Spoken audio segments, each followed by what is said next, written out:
Herr Luther paused and looked at Bishop Lorenzi. "Does the girl speak German?" No, Herr Luther, she is a poor girl from the Garda region. Her only language is Italian, and even that she speaks like a peasant. You may speak freely in front of her." I turned and left the room, pretending not to have heard the terribly insulting things the prelate had just said about me to the German. My face must have shown my embarrassment, because when I entered the antechamber, Cicciotto said, "Is something wrong, Sister Regina?" No, I'm fine, just a little tired." "Shall we continue to say the rosary, sister?" "You say it, my child, but softly, please." The boy resumed the rosary, but after a few moments he fell asleep with his head resting on my lap. I cracked the door a few inches so I could hear what was being said inside the common room. Herr Luther was still speaking. This is what I heard that night, recorded to the best of my recollection and ability. "Despite our best efforts to keep the evacuation secret, word unfortunately is beginning to trickle out. It is my understanding from our own ambassador to the Vatican that some of these reports are beginning to reach the ears of the Holy Father." Bishop Lorenzi replied, "That is indeed the case, State Secretary Luther. I'm afraid news of the evacuations has indeed reached the Vatican. The British and Americans are putting enormous pressure on the Holy Father to speak out. It is imperative that the roundups and deportations go smoothly and with a minimum of struggle and histrionics.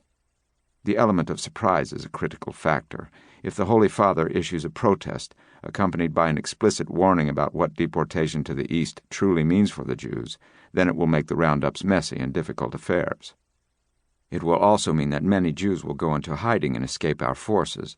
There is another reason why it is critical that the Holy Father not raise his voice in protest. Many of those who assist us in this necessary endeavor happen to be good Roman Catholics. If the Pope condemns their behavior, or threatens them with excommunication, it might make them think twice about the work that they are doing.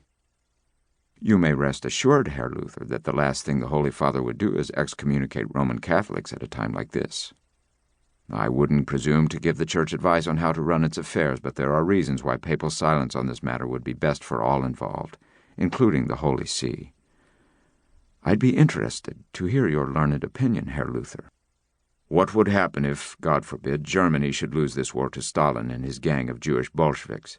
Try to imagine what would happen if there were millions of displaced Jews in Europe at the end of the war, alive and dispossessed, clamoring for the right to emigrate to Palestine. It would be impossible to prevent the creation of a Jewish national home in Palestine. If they have their own state, they would have the right, as the Vatican does, to send their diplomats around the world. Judaism, the ancient enemy of the Church, would be placed on a footing equal to that of the Holy See. The Jewish state would become a platform for global Jewish domination. That would be a true disaster for the Roman Catholic Church, unless we complete the annihilation of the Jewish race in Europe. There was a long silence. I could not see inside, but in my mind I tried to picture the scene. Bishop Lorenzi, I imagined, was fuming at so grotesque and monstrous a speech. He was preparing, in my imagination, to shatter the man from Berlin with a ringing condemnation of the Nazis and their war against the Jews. Instead, this is what I heard through the half-open door that night. "As you know, Herr Luther, we members of Crux Vera have been very supportive of National Socialism and its crusade against the Bolsheviks. I cannot instruct the Pope what to say about this situation. I can only offer him my heartfelt advice and hope that he accepts it. I can tell you this.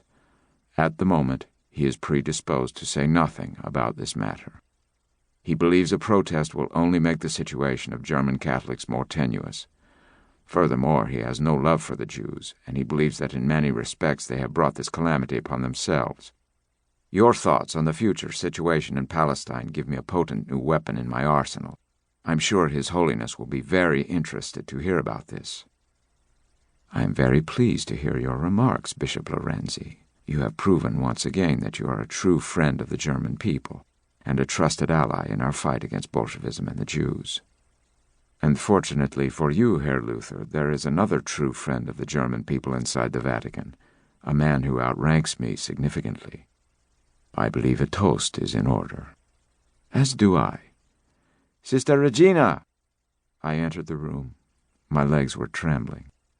"Bring us a bottle of champagne," the bishop said to me in Italian, then added, "No, sister, make that 2 bottles. Tonight is a night for celebration."